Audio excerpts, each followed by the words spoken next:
guys, welcome back to the channel. So I apologize for the road noise. We're doing this in the car today because we are just slam busy and out of time, and that's why you got kind of the funny angle looking up at me.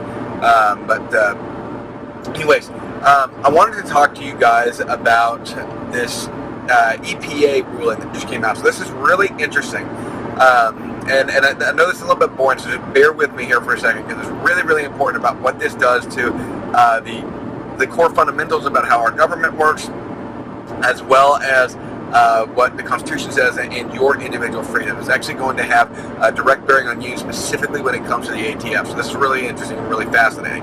Okay, so this was a West Virginia case, West Virginia et al. Versus EPA. And we'll leave out the details. If you guys want to look that all up, you can. But what happened is that West Virginia basically sued the EPA, said, hey, you don't have this authority under the Constitution to make all these guidelines and have them imposed as law. And that's very true. And the Supreme Court agreed with them on that.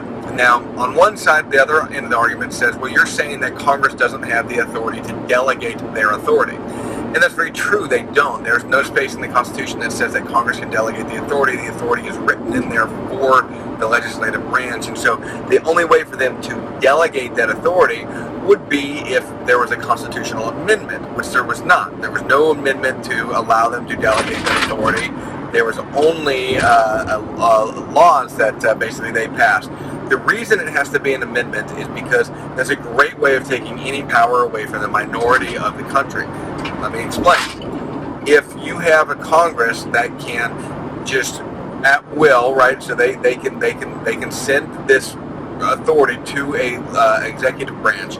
Then that executive branch that's headed by unelected bureaucrats, right? Because we don't elect those officials that run the EPA and the ATF, etc. Then those unelected officials then get to make rules that are in fact they're not called laws, they're called regulations, but they're enforced like laws because there are fines and prison sentences with them. So at the end of the day, they are federal law, right? And so, but they can then they can assign that to a branch with an unelected bureaucrat at the top of it, and then all of a sudden now not only have we given the executive branch way more power than they were ever intended to have, but we also run into the issue of political war games, i.e. you have the ATF is on one side, and whether they're in the minority or not, there's no check and balance, and they can make up whatever rules they want, which is what we've seen happen to the ATF specifically, but to other branches as well. But we've seen all the regulatory branches, all the executive branches, and we've seen them all become weaponized, right, over time. And so what we're trying to do is, what this is trying to do is trying to get back control of them and give it back to the legislative branch. So this is what's really interesting, is that this is basically the way that we have worked since about 1930 or so, and this is the way that our government has worked for the last 80 or 90 years. And so that's what's really interesting, is that it's really going to shake the foundation of how our government functions. Our government is no longer going to be able to function the way that they were. Now, there's going to be 10 years of court cases before we actually come up with a new system on how this is all going to work, which is really interesting. And what's going to cause more court cases is as you have executive branch leaders, i.e. the president, pushing more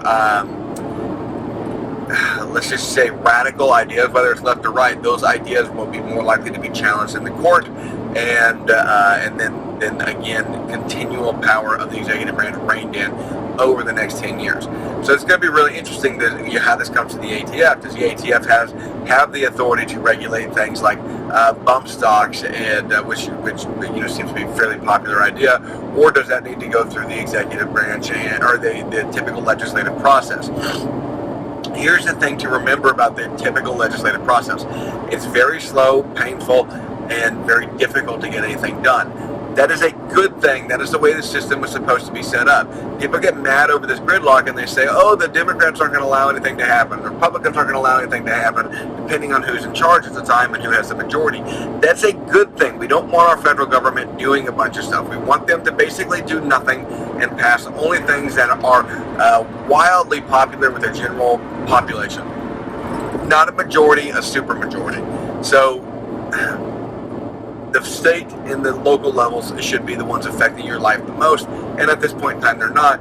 Part of the reason they're not is because of that executive branch overreach in getting into the regulations. We deal more with the regulatory authorities than we do with any of the legislative authorities, right? So the laws that affect us more on a daily basis are things that come down from a regulated authority. So unelected bureaucrats that only know how to say no, do not know how to have any sense of accountability to the population because they're not elected. They don't care. They truly do not. All they care about is their budget. Now, one of the things that I'm really hoping this ruling will affect, although I don't see it anywhere in there, but I'm hoping it will take some stance on, and I don't quite see how, but maybe this will come in another ruling later. But let's say the IRS fines you $30,000. The IRS does not then give that $30,000 back to Congress to be equally distributed. That $30,000 goes directly into the IRS's budget, right? So if the IRS puts forth to Congress and says, let's just draw numbers, says, I need $1 billion to run the IRS for the next year. And Congress says, I don't think you need $1 billion. You only need $700 million. So we're only going to give you $700 million. Well, then the IRS goes to their auditors and says, hey, we got to make up $300 million. Find it. Start finding people. And so the auditors go out, they start auditing people, and they start fining people, right? This is how the fines work. This is why the government regulatory authorities always want to err on the side of fines, right? We always hear about the fines more than you hear about people going to prison over stuff. And it's simply because they want the money. The government doesn't run without the money. And it's not just the IRS, although nobody can stand the IRS, but they want to fine you and get compliance that way. And so what they'll do is they'll come to your business and they'll say, hey, you're $40,000 overdue in back taxes. We'll settle with you for 15 grand. Well, in truth, none of it you know, but the rules are written in such an arbitrary and generic way that it can be argued both ways. If you want to fight it, you'll have two options. You can go to court and fight it, but if you lose the fight, you're looking at a prison sentence instead of just the fine, and it's going to cost you more than $15,000 to hire a lawyer. Oh, and the court system that you're fighting it through is owned by that same regulatory branch. It's not the same courts that we would typically go through to address any other issue in our public life. So this is why this whole system is corrupt in the court. This was a huge, huge blow to the corruption of our federal government. This is great news for every free-blooded, freedom-loving, red-blooded American. This is phenomenal news for you. So if you don't understand the ruling and everything, go look it up a little bit. It's great information. This will, like I said, it's going to have very drastic changes on our government over the next 5 or 10 years. It'll be really interesting to see what happens. With that, I got to let y'all go. I'm almost to my job site here, so I'm going to see y'all tomorrow morning. And other than that, I'll see y'all down in the comments. Make sure to like and subscribe to the channel if you haven't already done so. We'll catch y'all later.